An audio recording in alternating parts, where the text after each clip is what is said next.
How to use OKRs.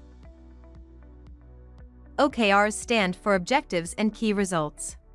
Objectives with OKR style are available at collections, batches, and program boards. Let's start by creating an objective in one of our collections. First step is to create an objective group, Payments Platform Rollouts. You may edit the name and color. Create a new objective, Optimize Costs for new GW. Go to Menu option to create a key result for this objective. Cost savings for GW integrations by 50%. Let's select Type as Target. Open Key Result to set the target value to 50. Unit as %. Progress can be set at any time. Let's set it to 10 for now. It will show 20%. Create another key result of type by items. Integration with the payments infra. You may search items from any collection and link to this key result. FEA 18, FEA 20. Our third key result is of type objective. Completion of B2B Payment System version 4.0.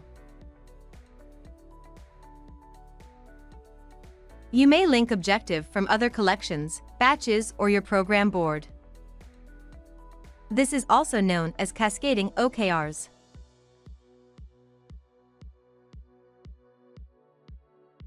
The progress of the key result will be directly dependent on the completion of the linked objectives. Associations are a powerful way to share objectives with different teams and departments. Go to the Objectives Detail View and Associations section. Create a relationship by selecting a collection and an objective group. The same objective will appear now in this Digital Solutions collection under Instant Payments. Association to program board works differently. Once an objective is associated with a program board,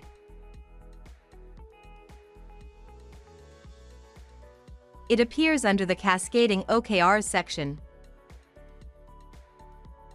And teams during PI planning may link their team objectives to these higher-level cascading OKRs.